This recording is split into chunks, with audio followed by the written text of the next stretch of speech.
you are thinking of making short form content, or you're actively making short form content to attract qualified leads for your service-based business so that you don't have to go around hunting people in their DMs just so that they can work with you, well, then I made this video for you because I made 59 pieces of short form content and got 67 followers. Yes, that's right, 67. If that is you, then you're at the right place, because in this video I'm going to share with you the lessons that I've learned after making 59 pieces of short form content and getting 67 followers. So in order for you to understand how I got here, you need to understand why I started making short form content. The reason why I started making short form content is because I wanted inbound leads in the most literal sense. I wanted people to come to me and beg me to work with them instead of me doing cold outreach and begging them to work with me. That's the truth. And I probably would never say this out loud, but that's what I thought in my head. I thought if I started making short form content, people would come to me and beg me to work with them. Genuinely, that's what I thought. And I'm pretty sure some of you think that. And yes, to some extent, you are right, but there's still a few more rules to follow. So, now that you know why I started making short form content, which is probably the same reason as you, let me share with you the mistakes that I made along the way. So the first mistake that I made was mistaking consistency for frequency. I always thought that if I made content, frequently, that meant I was being consistent. But being consistent is absolutely different from being frequent. Posting every day, that's good. But is that sustainable? Could you do that for a long period of time? Could you post 200, 300 pieces of content every day for a long period of time? I mean, I personally couldn't do that because it was just too tedious editing, really flashy short form content every day on my own for 6 hours a day. That was too much. Just too much. I felt like I was wasting my time. I was wasting my energy. I wasn't doing any cold outreach. I wasn't doing anything. I wasn't nothing. Just editing. 6 to 8 hours a day on one piece of content every single day. That was too much. And it wasn't moving any needles in my business.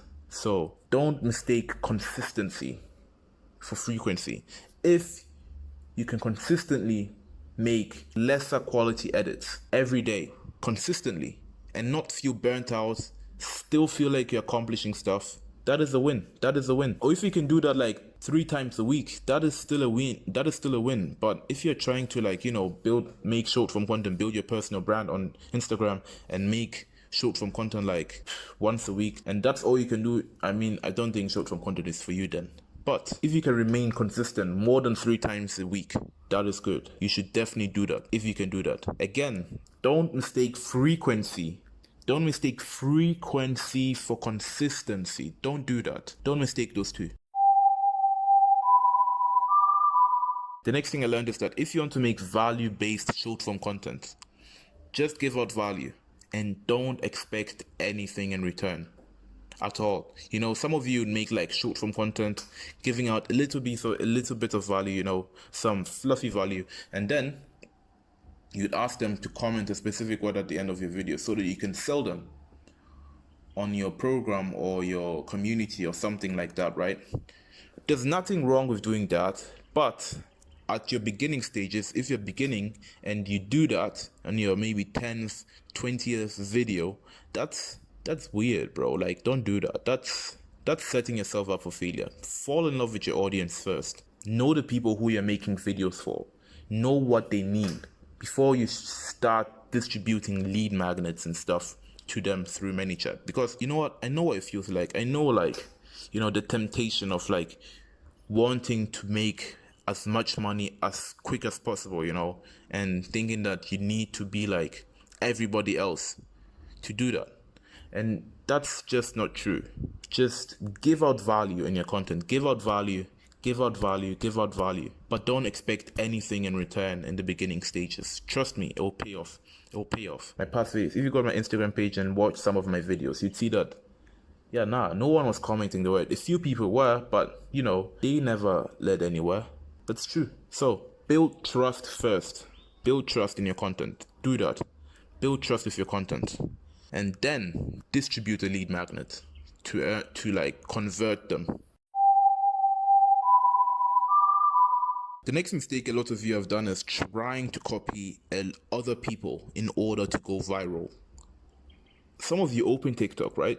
Open TikTok, type a keyword in your niche, look through videos and just copy the most viral video word for word. Maybe change up the script a bit, but still, regardless, it's still 96% the same thing. And most of you do that because Devin Jatho, who is much more qualified and much more credited than I am, told you to copy what has worked for other people.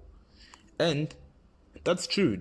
Copy ideas. But if you look at Devin Jatho's content, if you study Devin Jatho's content, he doesn't copy other people word for word like some of us have done. He takes inspiration from other people. Taking inspiration from other people is not a crime.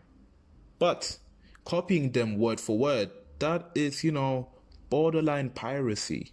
That's strange, bro.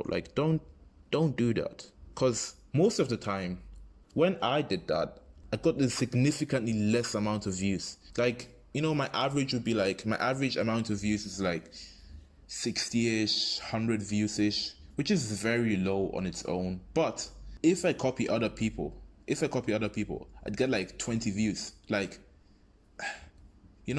I don't blame people like that. I don't blame people for watching my video and deciding to scroll away because it just sounds so generic. For instance, back when ManyChat was new, everybody was making content about the fact that, oh, have you ever heard someone say comment the word blah blah blah and you receive a document or a video in seconds?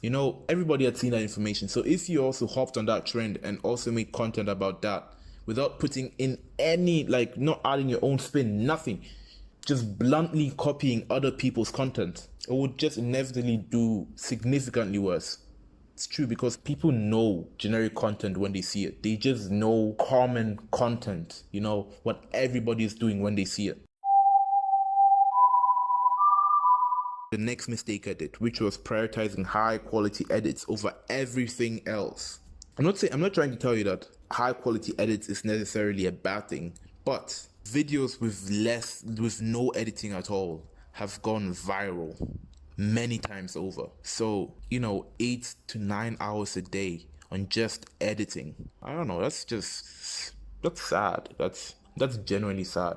Because in whatever niche you're, there are people in your niche who make content consistently and get way more views than you, but still don't spend 8 to 10 hours a day editing.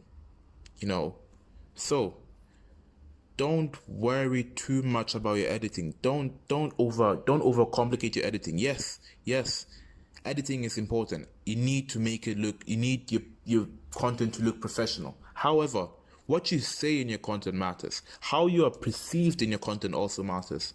A lot of things matter, not just editing. That's the truth. That's what I'm trying to say. Okay, so the next mistake I did was ignoring my imposter syndrome. The truth is that if you have imposter syndrome, you are actually an imposter. There's no way around it, but not in all cases. For instance, when on my very first video on Instagram, I talked about how to go viral, and I felt like an imposter for posting that video because I had never ever gone viral whatsoever. Back then my client had gotten 10,000 views on a video, but I wouldn't say that was viral. You know what I mean? But if you feel imposter syndrome, assess yourself. Ask yourself, am I actually qualified to talk about what I'm talking about? Make sure you just don't feel imposter syndrome for nothing, because sometimes you do feel the imposter syndrome for absolutely no reason. It's true. Sometimes you just feel like you're competing with all of these big personal brands and they are much more qualified to talk about what you are qualified for. So you feel like you also feel imposter syndrome in that scenario. But that imposter syndrome is absolutely false and you should ignore it. But imposter syndrome about talking about stuff you've not done, teaching stuff that you are not qualified to teach, that's right imposter syndrome, and you should really heed that warning. So, if you feel imposter syndrome, think about it like this. Am I qualified to talk about what I'm talking about? Or make sure that you just don't feel imposter syndrome because you're competing with a big personal brand who is much more qualified to talk about what you're talking about, There are many more mistakes that I did to end up where I'm at. But if you have any questions whatsoever, and maybe you want to see a part 2 of this, I'm pretty sure this video is going to get I don't know how many views this video is going to get, but if you want to see a part 2 of this, make sure you subscribe and like, and also I have a free WhatsApp group where I am very, very active. If you have any questions whatsoever, or you want to share some of your mistakes, feel free to reach out to me in my WhatsApp group. The link is down below, so join up.